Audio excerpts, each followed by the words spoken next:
Hey everybody, what's going on? This is Tony, and thanks for joining me for another episode of Tony Flyin Solo. Guys, I am here once again with the one and only Don Carrara, master of 80s and 90s movies, and my good friend. Say what's up, man. Hey, how's it going, everybody? It's good to be a master of something. Hell yeah. So, dude, we are going to talk again, moving up a decade of 90s stuff. So, a couple weeks ago, we talked all about 80s movies, and why not bring it up another 10 years and talk about the 90s, because that was a lot of good movies as well. So, we were trying to focus on a genre of movies. We were thinking because it's December, we were going to do Christmas, but then we realized that there was a lot of other 90s movies that, we wanted to talk about. So I think we're just going to kind of mix it up. So I guess the first one that we talked about, a big one for the 90s, was Home Alone. Oh. I mean, you can't forget about Home Alone, especially this month. It's like going to be on TV like every day. It's a classic, and just to see, Joe Pesci in Not a Gangster role was good enough for me. And Uncle Frank is still a dick after, when was that? Was that actually 1990? Yeah, something like that. My God, yeah. I mean, we still watch it. He's still a dick. Buzz is still an asshole. Still a dick. Like, they're awful. And and it was something with John Candy, which is still missed today. So one of those films that was just a good feel-good movie, and also had bad parenting at the same time. Oh, it was one of those movies. It's just a feel-good movie, and you can watch it and laugh over and over again at the stupid things that go on in that movie. Like, I've watched that movie probably over 100 times, and I laugh at different things every time. I think my favorite part in that entire movie has to be, and I use this line at least once a year, and I did earlier this week. At work, somebody dropped something. It was like a glass of water, and I was like, "Look what you did, you little jerk!" Yeah, Uncle Frank, there he is. Yeah, everybody gets it. Well, if it means anything, I forgot my reading glasses. It's so true. It's still an ass, even on the plane. Put them in your purse. It's so good. Fill it up, please. Oh God, such a good movie. And that is where Macaulay Culkin was at his prime. Because he's not now, that's for sure. He's not, dude. He actually, he just took a selfie in Times Square with Bob Saget, awesome, and Seth Green, and some other girl. It was so random. I had to just click on this because it said Macaulay Culkin and Bob Saget take a picture, and I never would have thought you'd hear those two in a sentence together, let alone a selfie. And it's just the most awkward thing. You want to know what was weird is that I saw Macaulay Culkin in Providence. Maybe about 2 years ago. Now, I don't know if you people are aware of this bullshit, but basically he decided to not act anymore and just take selfies.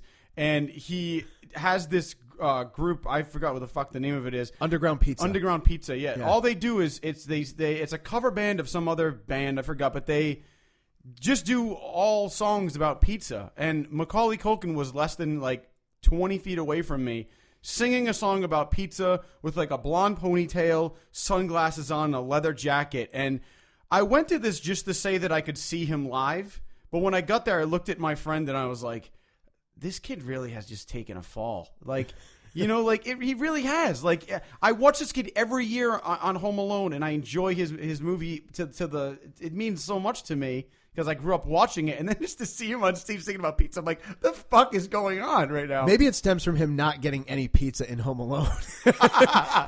that's all that's left is sausage and cheese. Is that what he's bitching about? Did anybody order me a large cheese? Yeah, large cheese. Yeah. And then they throw his tickets in the trash. Yeah, seriously. Hey, well, if you want any, somebody's going to have to barf it up. Because it's gone. Because it's gone. Still a dick. Because somebody around here owes me $122.50. It's my brother's house. He'll pay for it. Yeah, yep, there, Uncle Frank. But yeah, it's become, I would think, what we would deem a classic. The concept was definitely original, even though I said earlier about the bad parenting aspect. But to me, seeing a child at the forefront and actually mature throughout the 2 hours to not just defeat the bad guys, but he goes shopping and he takes care of the household duties. And it comes back to what we talked about a little bit in the 80s podcast of the problem-solving skills of children. Never would happen today. It would never. I think an adult would potentially have a problem with something like that, or even like a young adult with, how do I go about my my daily life without somebody guiding me. Right. And he was one of the most immature in the movie. So I think that's what makes that film just a lot of fun. Still holds up today. And I completely agree. And I'm one of those guys that, as I grew up, I mean, you definitely talk a lot about plot, and you talk about, you know, the really, you know, the story of the film, but I'm also the type of guy who not only thinks about that stuff, but I think about like realistically how things would go down. And there's two things that bothered me in Home Alone did stand out. I mean, across, if you're looking at the movie as a whole, I mean, there's a ton of shit that would probably never happen. It's unrealistic, but these are the two things. He's walking down the street carrying the groceries. Both plastic bags rip out at the same time. Yep. But then how does he get all that stuff home? Because it cuts, the next cut is him pouring like the soap into the washer.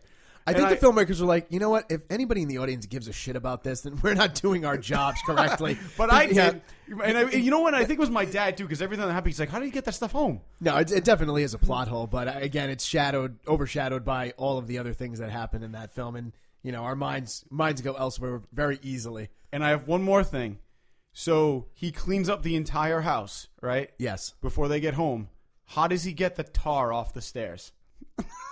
Where he laid the nail, like that's another thing. I was like, how is he ever going to get that clean? Yeah. Before his parents get home, you know. But his parents might give him a free pass on that one because you know he did stop the thugs that they never found out about. Yeah, right. No, so, kept that a secret. That was hush hush. Yeah, even though like the next door neighbor never thought to tell them. Yeah, the shovel slayer. Yeah, seriously. Oh, let's get you home. So, but anyway, and that is just a great 90s movie that needs to be mentioned. And obviously the second one, I think, is kind of a tie-in. I thought the second one was great, adding in Tim Curry, who, dude, by the way, Tim Curry now, I don't know if you know this, dude, he had a stroke. He looks awful. He looks awful, bro. Really bad. You sent me the picture. Yeah. And I think one of your usual captions and our usual captions back and forth, I think it was either Jesus, LOL, or just fuck. And I opened up the picture and I think I was like, oh, I totally agree with him because he just kind of fell off the face of the earth, and he's a fantastic actor. And you look at him in Home Alone, yeah, and then you look at, and I don't mean to poke fun at like, you know, this picture of him after the stroke, but it's like it's a different, it's like a totally different person, and and I think it allows us to have the conversation about, you know, we tend to immortalize these people in films. And we have this image of them from one film. So, you know, Macaulay Culkin's always going to look like that 10-year-old kid. I think that's how old he was in that. And then we're thinking of, you know, Tim Curry and, in this case, you know, Home Alone 2. And then to see them, we forget that age plays a factor, you know? It sucks, man, because you really grow up watching this guy and you forget, as you say, that they age outside of the film. And then you see them like 20 years later when you're like, hey, whatever happened to that guy? And like, you know, 15 years have passed and, you know, life takes a toll. But he was great in that, you know, this is, yes, sir, I was. This is an insane guest with a gun. We have a cheese pizza. You know, like all those like lines you're never going to forget. He looks awful, dude. It's horrible. You just showed me a picture of him after the stroke. It's rough, man. Just Google like Tim Curry stroke and like I'm not trying to I'm not poking fun. I'm just saying like I just think it's like go. Let's see. What do I have to do today? I need to go do the shopping. I need to rake up the rest of the leaves in the yard. Oh, and I need to Google Tim Curry stroke. No, picture. I'm just saying if you're listening to this and you are sitting down and you have your phone, you can look it up and see what we're talking about. It really is. It's kind of like it's mind blowing to see somebody that was such a great actor have something so unfortunate happen. But from what I hear, they did an interview with him in Entertainment Weekly because it was like the anniversary for the Rocky Horror Picture Show. Yeah. And he looks a lot better than he does in that picture. Like that, I think was he able to talk? From what I heard, he was, but I know that he has a problem with his hand. It's almost like curled. Yeah. And they were almost trying to hide that. Like one of the other women who was interviewing him had, I think it was Susan Sarandon, had her hand over his. Like you could kind of tell, but it's just, you know, it just sucks. But anyway, no, it's sad because I mean he is talented and hopefully he, you know, can recover from this because he was always, even before that I was like, man, what happened to him? And I remember him seeing Tim Curry on an episode of Criminal Minds. And when I saw his name in the trailer, I was like, oh, wow, he has to be playing one of the unsubs, the unknown, suspects. That's what they call him in that. Or unknown subjects or something to that degree. And he did. And it was like a 2-part episode. And he was really good in it. And I hadn't seen him in anything for a while. But the man gave me probably, nightmares. And I was, old enough to not really have these types of nightmares anymore. Yeah. Of his performance as Pennywise the clown. Oh God, which is and I think that was a '90s movie, early '90s, an unbelievable performance. Probably one of the scariest characters I've ever seen on screen. And I know the book, and Pennywise is very scary in Stephen King's book, but he brought that character. That was actually 1990. It was 1990. Yeah, and I know they want to remake it, and it's going to be, to me, very difficult shoes to fill because he did such an unbelievable job in that movie for a TV movie. Oh yeah, I mean, he brought his like A++ game. Dude, I know people that today are terrified of clowns because of that movie. It's terrifying. I mean, the book is terrifying. Yeah, but to see him, portray this role, and I'm just thinking of that image when he pops out of the sewer and he grabs that little kid. Yeah, it's horrible. And they say that he ripped the arm off. It's frightening. It was a really horrific experience to watch this, but that's obviously what King was going for. But Tim Curry and played the was the dark what is that character in Legend? Oh, Lord of Darkness. Lord of Darkness, yeah, he played awesome. Lord of Darkness, and people forget that too. I know that was like, and that was actually a Ridley Scott movie. Yeah, and Tim Curry again. It's hopefully a guy who did a lot in the 80s and the 90s, and hopefully he's somebody I would love to see make a comeback. Yeah, because he's so unbelievably talented. He and can do comedy just as well as he can drama. So yeah, I know I'm moving away from the topic, but I just had to give him of a shout course out there. No, you definitely got to give him credit. Give credit where credit is due. Moving on, another 90s movie that I kind of touched upon on last week's podcast. But 1991, What About Bob? I think is one of those movies that you and I have a lot of inside jokes about. And just to kind of throw everybody into this joke is so we find the scene extremely funny where they're at dinner. And are we doing the scene? Is that what we're setting up here? Are we doing it? We could do it. Okay, so basically what's happening is Richard Dreyfuss and Bill Murray are at their Richard Dreyfuss's house. They're having dinner, and they're both having corn, and he gets very annoyed by his sound. So I'll be playing Bob, and Don will be playing Dr. Marvin.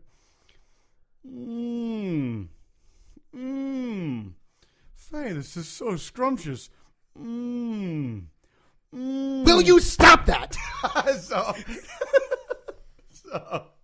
So I mean, that's something that anytime that we're eating corn on the cob, it has to be done. To the point where we scared the shit out of your wife that night. Yeah. So I think Becca got a little bit. They didn't expect it because we just made it part of the conversation because this is what we do as people who enjoy cinema more than our women folk. Oh, is that what we call them? Yeah, women folk. Our women folk. Like we're out on the plantation.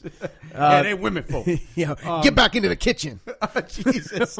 So give me some more corn on the cob. Yeah. So honestly, that movie is just phenomenal. It really shows Richard Dreyfuss, I think, at his best.